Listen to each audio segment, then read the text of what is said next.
Few Hollywood creatures have scared audiences like the alien. The xenomorph has been attacking the senses of moviegoers, comic book readers, and video gamers for decades.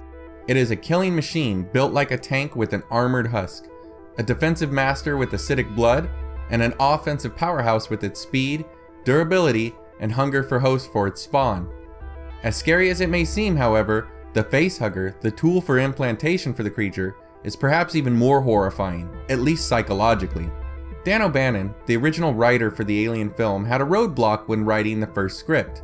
Just how was he going to get an alien on board the Nostromo?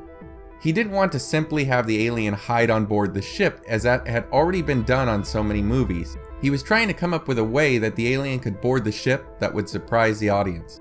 The first influence for the facehugger for Dan O'Bannon was the parasitic wasp. O'Bannon thought of insects and how with certain insects, the act of breeding could turn into an act of murder. He noticed that certain parental insects would become food for their newly hatched spawn, and just how morbid the idea was. He even looked to the 4-a-day fly and how it would lay eggs on an ant's body, after which the larva would migrate to the head of the ant and slowly eat out the contents until the head eventually fell off and a newly formed fly would hatch from it. After looking at these ideas and sharing them with Ron Shusett, his co-writer for the film, they knew they had the method in which the alien would get on board the ship. After Ridley Scott was able to convince Fox to bring on H.R. Giger, Dan O'Bannon wrote a letter to Giger with a basic description of the alien egg and a sort of squid-like creature that was inside. It was up to Giger to design the egg and then flesh out the facehugger. The original concepts from H.R. Giger were for a creature that was much larger than the facehugger we eventually got. O'Bannon had told him that they were going for an insect-like design, but Giger had worked as an industrial designer, so he was always looking for function in his designs. It was this background that led HR to design the facehugger with a long coiled tail so that it could be used in order to spring at its host from the egg. The body of the concept facehugger was quite large and was able to fully wrap around the head of the host creature. It still had 8 legs, 4 on each side, but the body and the head of the facehugger was much different and larger than what we eventually see. As it turns out, HR was doing much of the designs for the film, including the full-grown alien, the egg, the derelict craft, as well as the surface of the planet. This was just too much to handle in the time allotted, so Ridley Scott hired Roger Deakins to work on the facehugger and the chestburster. Dan O'Bannon ended up working with Roger in order to come up with some new designs on the facehugger. Ridley had shown them images from Giger's Necronomicon that had elements of what he wanted to be included in the final facehugger design. At this point, HR had been away in Switzerland and had just returned with his own new concept art for the facehugger. Strangely enough, his art was very close to the look that Deakins and O'Bannon were working on. However, when HR saw their concepts, he thought it was much better than his designs and told them to continue on their own work. Artist Ron Cobb eventually helped out Roger and Dan's design by adding the skeletal structure of the facehugger so that the arms would have something to attach to on the body. In the end, this design by collaboration is what led us to the eventual design of the facehugger that we know all too well from the Alien franchise. The alien life cycle is a complex one. We start off with either a queen or egg morphing, creating an ovomorph or the alien egg. Once that egg is laid, the contents wait for an unsuspecting host to stray near it. When any suitable host is near the egg, it hatches and the facehugger springs forth to subdue the host and begin the implantation process. They are able to attach to the face of the host with amazing speed. They have 4 bony-like finger appendages on each side of the body that are used to grasp the head of the unfortunate host. These aliens have the same kind of acid blood that a full-grown xenomorph has, so cutting the legs in order to remove the facehugger will prove unsuccessful, as we've seen on Kane in the first Alien film.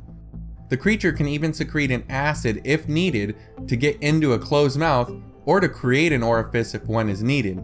Its tail coils around the throat of the host and will tighten its hold on the neck if someone tries to remove it.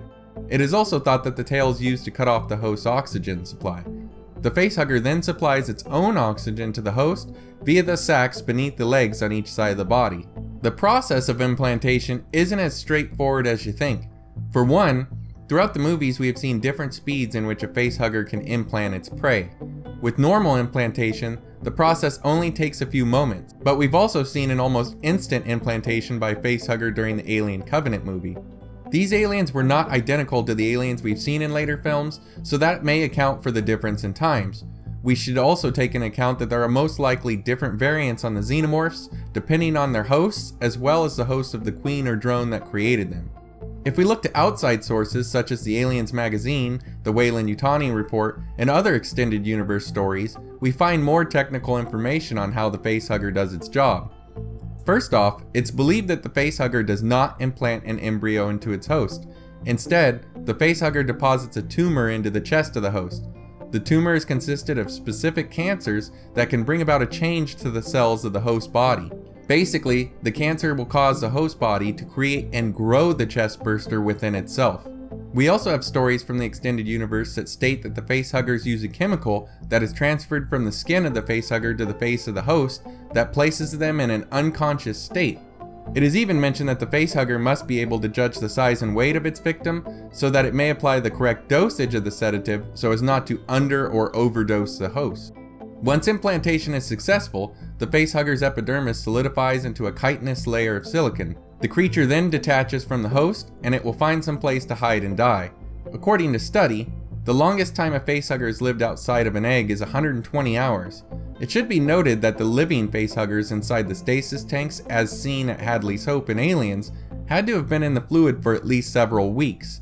My guess is that the fluid in the tanks is helping to prolong the life of the specimens. Removal of the facehugger almost always results in death to the host. Not only would physically removing the facehugger bring on the risk of acid blood destroying both the host and anything else in the area, but it is also thought that the facehugger could just kill the host with either a chemical overdose or strangulation if a removal attempt is made. Ripley 8 was able to remove a facehugger in Alien Resurrection, but she was no normal human. Beyond that, we have seen instances in which facehuggers and chestbursters were removed if we look to the comics. We really only see one type of facehugger in the Alien franchise films. However, in the assembly cut to Alien 3, we do see a royal facehugger, which was responsible for implanting the queen alien into Ripley. Royal facehuggers are also able to implant standard non-queen embryos into a host before it dies after implanting a host with a queen. The thought behind this is that it will supply the queen with workers and warriors to help ensure her survival. The Weyland-Yutani report theorizes that in the absence of a royal facehugger, a typical facehugger can instead develop the means to implant a royal embryo in order to create a queen when needed. If we look to the extended universe, we can even find hyperfertile eggs that contain more than one facehugger per egg, as well as Praetorian eggs that contain Praetorian facehuggers alongside with one or several more normal facehuggers. I think I'd rather die from a full-grown xeno attack than die from a chestburster, but that's just me.